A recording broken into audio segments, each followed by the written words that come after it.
Hey guys, Cola here, and I am definitely not conforming to the Geneva Convention. Where were the writers? Why does nothing make sense? So yeah, Wish. That's the film that came out last year. Disney celebrating 90 years of success and 10 years of boring plots, pointless twists, and franchise suicide. Did you know that Wish was Disney's 817th film? Did you know that their next film straight after was this? Have I ever steered you wrong? Wish was marketed as a culmination of all the great storylines, animation, and emotion Disney pioneered over the last 100 years. But instead, we got clunky exposition. Interview? What interview? Dahlia! Oh, you mean the interview with our velvety, sweet buttercream of a king. An unusual art direction that makes the end product look like it's not finished rendering, and with such a lack of emotion that they try to fill it with references to older, better films. But is this really enough to make everyone hate Wish as much as it is? Let's find out. And spoilers for anyone who cares. The film starts off with homage to how Disney films of old, like the original Snow White, would start with a book about the fairy tale, playfully giving us exposition so we better understand the world we are jumping into. They even make the curtain and font look similar to the background art in the original. A keen eye to detail. As nostalgic as this might be for the intended target audience, my generation most likely connect this scene to Shrek's opening scene, where he literally wipes his ass with the paint. It's like Shrek knew this was going to be bad, truly ahead of his time. In the book, it explains how Magnifico taught himself magic, became a master sorcerer, and founded a kingdom called Rosas, because he believed that people's wishes can't always be fulfilled, and that he will grant wishes to those he deemed worthy. Now, that's a lot of exposition, especially if you contrast it with the original Snow White book that gave us 2 pages and then jumped into the story. But he and his loyal wife found the most perfect island deep in the Mediterranean Sea. Remember this, he and his loyal wife did everything together. Also, we find out that Asha is telling this story to her 100-year-old grandfather, Saba. Why is she telling this story to Saba, who I am sure he and everyone else on this island would know off by heart? Asha is your typical quirky Disney princess number 305 since Rapunzel from Tangled. She's not like the other girls though. She has her own animal sidekick. Well, she's the only one with a goat. Asha's personality is, vacant? Unless she wants to put selfish and radicalized activist on her resume. But thinking about it now, it doesn't make sense that her personality is like this, because Rapunzel has the excuse that she was hidden away and trapped in a tower all her life, her only company being Mother Gothel and a literal chameleon. So when she has to interact with other people, it makes sense for her to be all quirky and weird. Asha just is. Man who turns 100 years old today. Oh, that's it? Now you're done talking? Valentina's never done talking. If only we could understand you. I bet she won't believe what's gonna happen later in this film. Sometimes foreshadowing is relatively obvious. But seriously, for spoilers later on, once Valentino starts talking, he never stops. See, that's where all the balls of gas come from. Asha's mom, who's a non-character by the way, comes in with news saying that King Magnifico is holding a wish ceremony today. And Asha thinks it can't be a coincidence that the king is holding a ceremony on the same day as Saba's 100th birthday. Surely his wish will be granted now. Although, I don't know why Asha is thinking like this. Because we find out later that Magnifico grants one wish every month, holding a ceremony for it. So it's reasonable to believe that Magnifico would have a set day each month he holds a wish ceremony. But then again, Asha doesn't seem that smart. Asha then has to go give a tour of the island to the newcomers, and we get into our first song of this film. Traditional Disney films are renowned for their great musical numbers with stunning visuals and fun lyrics, especially when they move the plot forward. Like Friends on the Other Side or You're Welcome. That is not the case in Wish. Go to outer space. Is this magical to you? Do you feel like you're in outer space? Because right now, I feel like I'm in a 21st century mall begging my mom to go on a ride that I grew out of 10 years ago. Even the choreography is kinda basic. Oh, yeah. In the city of Rosa. From the song, we learn that Magnifico built this kingdom, further rendering the exposition in the beginning pointless, and Asha explains that on your 18th birthday, the king takes your wish physically to keep safe, so that it may be granted at a later date. Also, once your wish is taken, you forget about it. Why? How does that even work? You forget without regret. Wait a minute. If you forget what your wish was when it's taken, and you make steps in your life that accidentally makes that wish come true, what happens to the wish that Magnifico takes? Does he grant it twice? Can you change your wish? These are all legitimate questions, never to be answered, and the world building is kinda confusing. Asha later meets up with her best friend, and do you want to know how I figured out that these two are best friends? Trust me, it took real detective work. Help me! Best friend and honorary doctor of all things rational.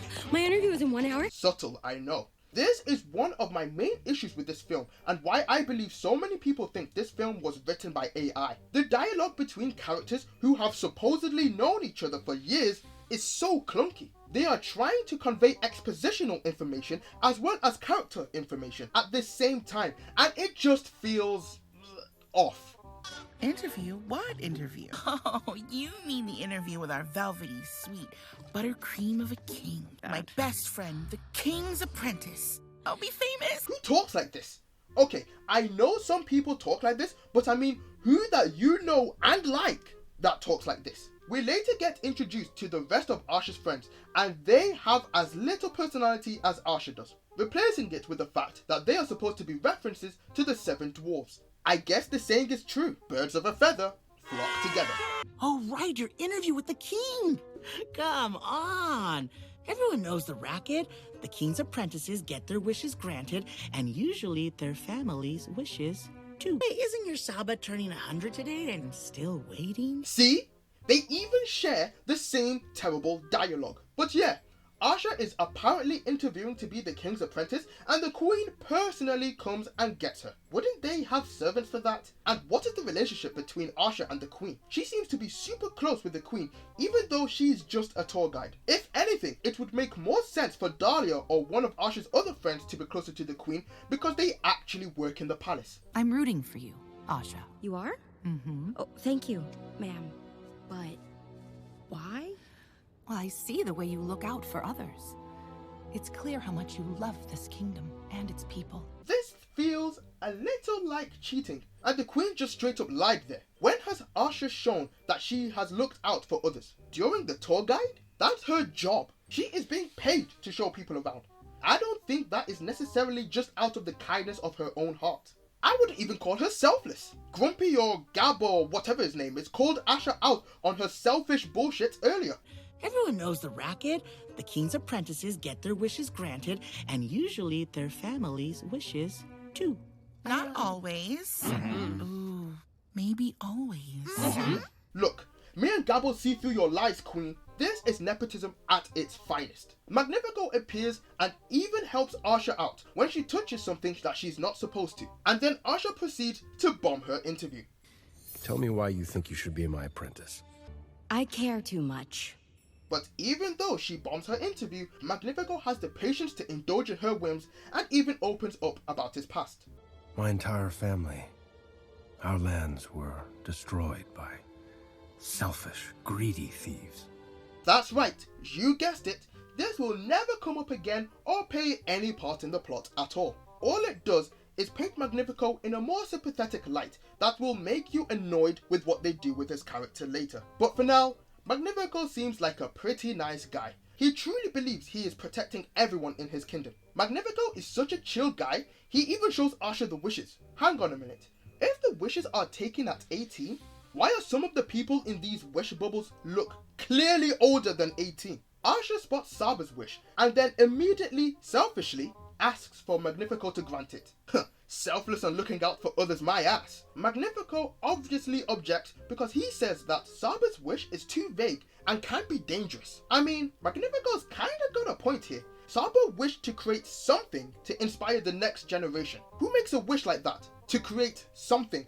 Why is it so vague? He goes on to say that he could create a rebellion or an army that could be inspired to destroy the kingdom of Rosas with a vague wish like that, even if he meant well. And honestly, I think he's right. Magnifico says that he will only grant wishes that he thinks will be good for Rosas. However, Asha doesn't take too kindly to hearing the truth and goes on a tantrum saying why doesn't Magnifico just return the wishes? First of all, there's been nothing in the world building to suggest that that is even a possibility. And secondly, this is when Magnifico's character takes an absolute nosedive into the abyss of other terrible Disney villains of late. See, one of the major marketing ploys for this film was that Disney were going back to a more traditional evil villain, a bad guy for the sake of being bad, like Hades, Captain Hook, or Ursula. That's the path they wanted Magnifico to take. No more sympathetic villains, no more generational trauma, and definitely no more twist villains. So imagine my surprise going into this film expecting an evil king, but instead realizing not only did they lie, but they made Magnifico have all the qualities of a villain we didn't want. They tell us his sympathetic backstory, a bad case of tell not show by the way, explain how it traumatized him and motivated him to create Rosas, and now they try to do a twist villain thing with him just snapping at Asha. They deserve more than... I decide what everyone deserves. He's been a pretty chill guy for the most part, but as soon as Asha starts asking legitimate questions, he just goes full tilt. It didn't even feel like we were building up to a big reveal. It's like the writers remembered halfway through the script that, oh shit, Magnifico's supposed to be like, you know, a bad guy, right? Yeah.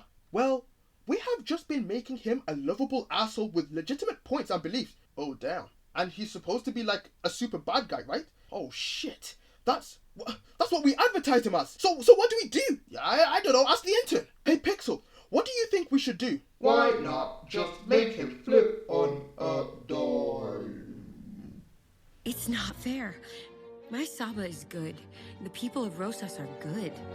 They deserve more than... I decide what everyone deserves. Yes, very natural.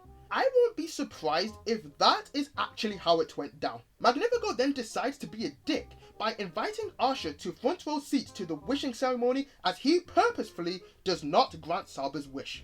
Asha, obviously I will not be offering you the position as my apprentice. But don't worry, I will still protect your Saba's wish, and your mother's, forever.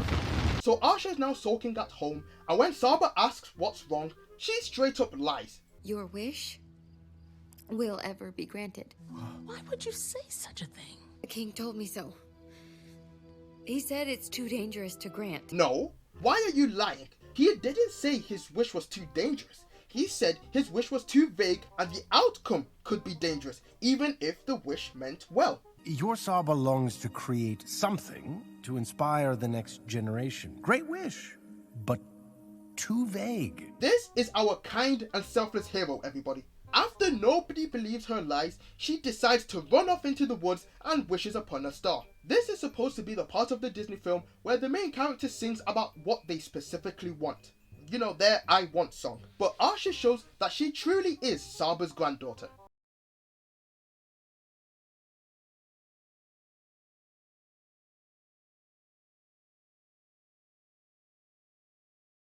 You want something more than this.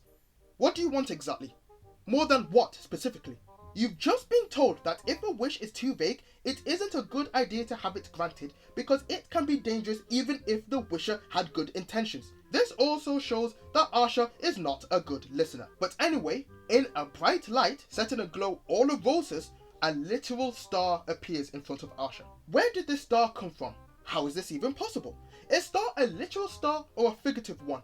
Is all of this just because we want to have a marketable plushie of Star later on to sell? Your guesses are as good as mine. But Star sprinkles a couple of Stardust on Valentino, so now he talks. And never stops talking. Who knew my voice would be this low?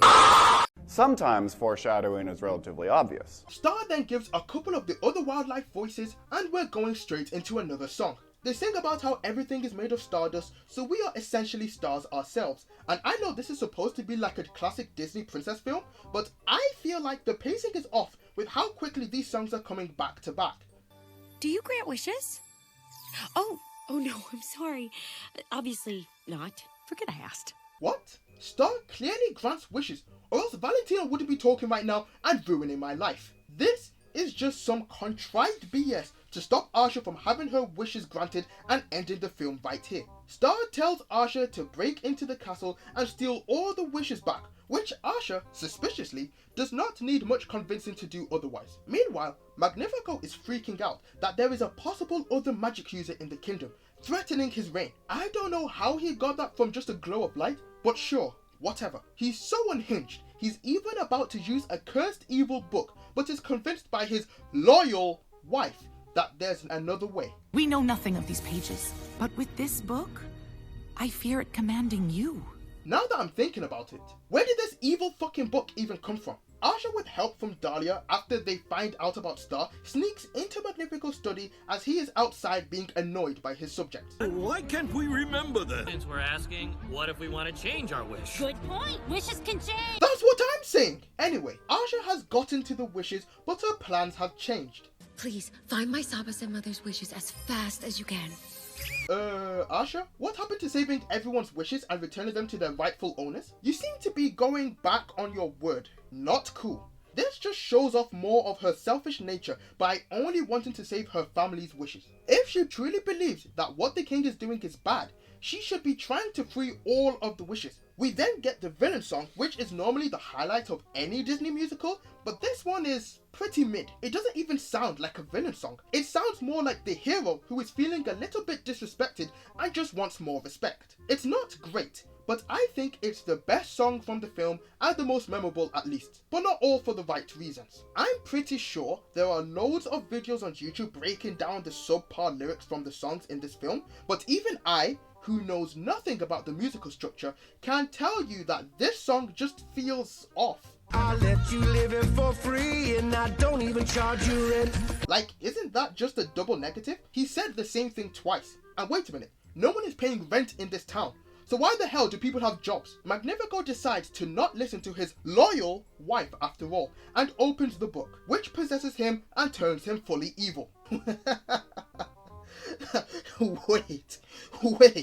So you're telling me, not only is he a half-assed twist villain, but he's not even the one that is truly evil because he is being possessed by another entity in the evil book itself? What happened to just making him be an already bad guy? I have to admit though, I like the further along and more angry he becomes in the song, the more unhinged and messed up his normally perfect hair becomes. Visually, it's the best looking song as well. Asha escapes back home and gives Saba back his wish. But wait, what's this? Magnifico has figured out that Asha is the supposed traitor? I didn't cut anything else in between. It literally goes from Magnifico getting the book, Asha stealing the wish, Asha going home, and then Magnifico just knows that she's the bad guy. Because someone ratted her out. Take a wild guess who that was. It was Simon. But more about him later. Magnifico shows off Asha's mom's wish, and she is such a non-character. We actually never find out what her wish was. And you might think I'm nitpicking here, but they have shown us this random character's wish to fly at least like 3 separate times in this film. Wait, Magnifico can just make people fly if he grants their wish? What are the rules, damn it? I was going off track for a second, but it doesn't matter what her wish was, because Magnifico crushes it anyway. What is this? All this time I've protected the wishes, not knowing the power they yield. I feel as if I can do anything. Magnifico, self-proclaiming that he can do anything and is at his most powerful once consuming a wish, is taken out by a bookcase. Hey, I don't blame the guy. That was a sturdy looking bookcase. Asha escaped with her family and we see the result of a crushed wish. My heart knows this feeling. This is grief. I know this feeling. This is grief. That's it? I thought you would die or go in a coma or something. You know, add some stakes to this film. This just feels like a minor annoyance. How are you even feeling grief about a wish you don't even remember? Asha's mom tries to gaslight Asha into thinking that everything is Magnifico's fault. But if Asha never selfishly asked for Saba's wish to be granted on day 1, or lets everyone be ignorant and peace, none of this would have happened. Asha decides to take responsibility and swim back to the kingdom and infiltrate the late night wish ceremony to grant a wish to the person that ratted Asha out in the first place. Meanwhile, Magnifico has a brand new staff that he created thanks to the help of the cursed book, and he uses his upgraded power to grant Simon his wishes and controlling him. Simon, being the traitor, feels a bit out of the blue, but with friends like these. You don't want to have to end up like Simon here, do you? You're kind of boring now. Do you all think that? Achoo. No, not boring. Who needs enemies? I would sell them out too. Archer and Stars use a mouse to get a message to the Queen, Magnifico's loyal wife, and I'm just thinking that she is acting way too chill for a person with a talking rat on their shoulder. Like, is this supposed to be a reference to Ratatouille or something? Simon then rats out the rest of Archer's friends, so they all meet up in a secret hideout. These guys are fugitives now, right? Supposed to be laying low.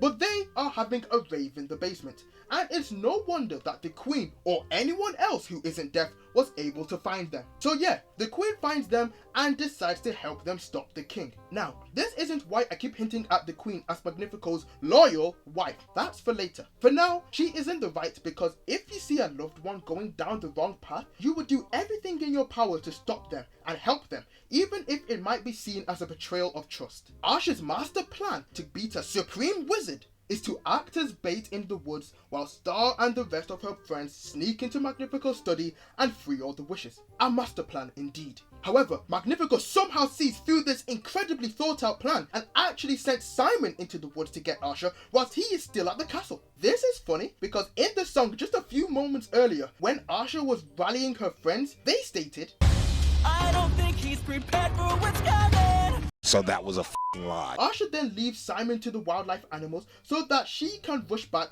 and stop the real Magnifico. And yeah, he's definitely dead. Finally, some stakes. Here, obsidian oil for protection from the pages. How come the Queen, Magnifico's loyal wife, knows about obsidian oil and its properties to protect you from evil cursed books, but somehow Magnifico, the master sorcerer, did not and allowed himself to be taken over? This just makes it sound more and more that the writers wanted him to turn evil without a proper plan or how to accomplish that in a believable sense. Magnifico, back at the castle, finally captures Star with the rest of the wishes and absorbs all of them as well as Star into his staff. So, Magnifico has won. Archer defeated, the sky blocked out, so no more wishing on a star, and all of the kingdom is enslaved to Magnifico. Archer, with nothing left, remembers the wildlife animals song that we are all stars, so they wish upon themselves to stop Magnifico. Where's the epic climax? Where's the great battle where the hero finds that little extra to confront the big bad, Magnifico? Just throw her off the building. None of them would know the lyrics anymore. But no, Magnifico is defeated by a song and is trapped in the staff to become the magic mirror. The kingdom is saved. Archer becomes the fairy godmother. People have to actually work towards their wishes now, even if they are impossible, like physically flying, and the Queen, Magnifico's loyal wife, decides not to help free her husband and help him learn from his evil ways, even though he was not the one that was truly evil because he was being manipulated by a book that the Queen knew how to counteract. Instead, she decides to lock him up in the dungeon so that she can take full control over the kingdom. I guess his loyal wife wasn't so loyal after all. Oh yeah, and Simon is back, so there was never any stakes. Yay. In conclusion, this film is bang average, especially for a Disney production. But what makes it worse is the fact that this film is supposed to be celebrating 100 years of Disney, going back to their roots. So why isn't it traditionally animated? The characters are either bland like Archer's friends, which there are too many of, or bland with a dash of salt, like Archer. She doesn't seem to realize that people can wish for bad things, so not every wish has the right to be granted. Also, people from all over the world come to Rosas because they want Magnifico to take their wish, even if there is only a 1% chance that it will be answered. He's not really scamming them, it's their choice. Plus, you can live here for free and don't even have to pay rent. I can't believe I just said that. Also, there are a few plot points that just get dropped, like Archer's dad being a philosopher, Archer wanting to be an animator, what happened to those thieves in Magnifico's hometown, etc, etc. There were also references everywhere to other better films. I dream of a utopian metropolis where all mammals are equal and wear clothes. And the pacing was just off. Like, what even was the scene with the chickens? We were just wasting time. Positives? Chris Pine, Ariana, and the rest of the cast did a great job singing the songs in their performances. But hey, did Wish make all your dreams come true? Or was it just another cash grab? Tell me down in the comments below. Cola out. To this book I don't want to be tethered, but desperate times call for desperate measures. So that was a lie.